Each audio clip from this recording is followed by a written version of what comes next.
नमस्कार। आज हम आपके सामने एक नाटक प्रस्तुत करने जा रहे हैं जो कुछ इस प्रकार है। बादशाह अकबर अपने मंत्री बीरबल को बहुत पसंद करता था। बीरबल की बुद्धि के आगे बड़े बड़ों की भी कुछ नहीं चल पाती थी। इसी कारण दरबारी बीरबल से जलते थे। वे बीरबल को मुसीबत में फंसाने के तरीके सोचते रहते थे। बादशाह अकबर के एक खास दरबारी ख्वाजा सलाह को अपनी विद्या और बुद्धि पर बहुत अभिमान था। वह तो बीरबल को निरा बालक और मूर्ख समझते थे, लेकिन अपने ही मानते थे तो कुछ होता नहीं। दरबार में बीरबल की ही तूती बोलती थी और ख्वाजा साहब की बात ऐसी लगती थी कि नक्कार खाने में तूती के वास। ख्वाजा साहब की चलती तो वह बीरबल को हिंदुस्तान से निकलवा देते, लेकिन निकलवाते कैसे? एक दिन ख्वाजा साहब ने बीरबल को मूर्ख साबित करने के लिए सोच विचार कुछ मुश्किल प्रश्न सोच लिए। अब उन्हें विश्वास था कि बादशाह के उन प्रश्नों को सुनकर बीरबल के छक्के छूट जाएंगे और वो लाख कोशिश करके भी संतोषजनक उत्तर नहीं दे पाएगा। फिर बादशाह मान लेगा कि ख्वाजा सलाह के आगे बीरबल कुछ नहीं। ख्वाजा सलाह अचकन पगड़ी पहनकर दाढ़ी सहलाते हुए अकबर के पास आए और बोले, बीरबल बड़ा बुद्धिमान बनता है। आप भी इसकी लंबी चौड़ी बातों के धोखे में आ जाते हैं।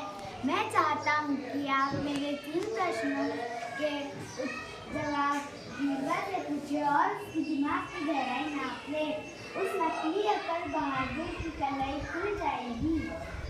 अकबर ने बीरबल को बुलाया।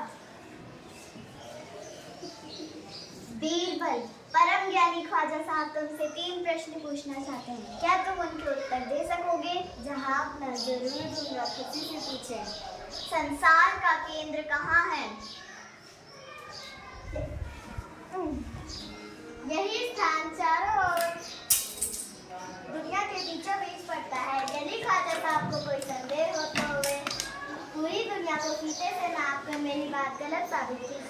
अब अकबर ने दूसरा प्रश्न किया, आकाश में कितने तारे हैं? बीरबल ने भेड़ मंगवाकर कहा, इस भेड़ के शरीर में जितने बाल हैं उतने ही आसमान में तारे हैं। अगर इसमें भी ख्वाजा साहब को कोई संदेह हो तो वे पूरे बाल गिनकर तारों की संख्या से तुलना कर लें।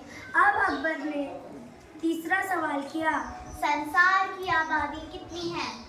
जहाँ संसार की आबादी पल पल पर घटती बढ़ती रहती है, क्योंकि हर पल लोगों का मरना जीना लगा ही रहता है। अगर ख्वाजा साहब को मेरे जवाब गलत लगे तो वे सभी लोगों को इकट्ठा करके बता दें कि मेरी बात गलत है।